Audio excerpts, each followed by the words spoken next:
Hello, if you're new to this channel and you haven't watched any of the videos, to fill you in on what the channel is about, it's about whole food plant-based nutrition and its lifestyle.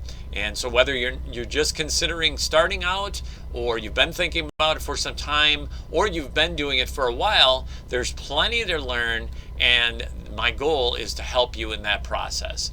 So in this video, I want to share with you some of the struggles that I was faced with in overcoming food addictions. And as a former binge eater and food addict, I know all too well how the struggle is real and how difficult that can be. And so we're going to talk about some of that. We don't have time to go through all of the social, emotional, psychological, physical, and then even some of the environmental factors that surround the standard American diet, but we'll do the best we can in this video, and then hopefully in other videos we could touch on that again as well.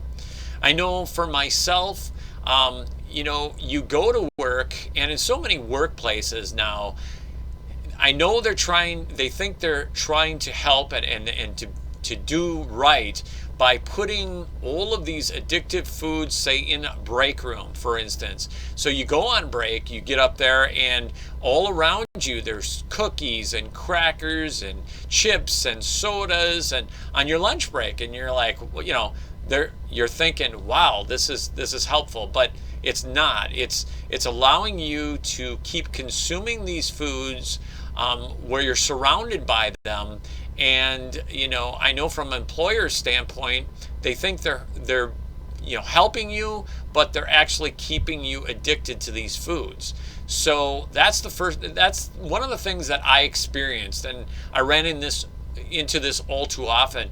I know that when I started developing a whole food plant-based diet, I would make smoothies, green smoothies, and I would blend fruits and vegetables, whether it's chard and kale and spinach and lettuce, and I would make them and I would bring them on my break to my work, and you'd be in a break room, and all around you there would be people consuming the standard American diet.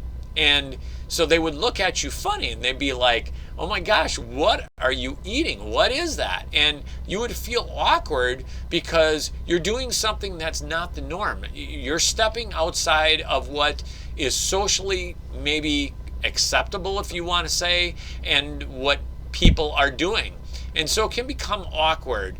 But it's just a matter of knowing that you're doing something for your health, and you know what's best, and then sticking with it. And over time, once you start experiencing the tremendous health benefits of a plant-based lifestyle and you start feeling them, then it just becomes easier as you go along, and you get better at it as you go, as you may or may not know. So food manufacturers, they work tirelessly around the clock to make sure they keep adding these addictive substances to our food. And they know that the more we consume them, the more addicted we get. And to avoid the foods, of these types of foods, the best you can is, just like a drug addict, the longer you can refrain from eating these foods, the easier it gets. You overcome your addiction. And yes, in the beginning, it is difficult. It is hard because, these foods have emotional and psychological factors, and they trip the dopamine receptors in our brain, and they make us feel good. But the more we can avoid them, the easier it gets as you go along.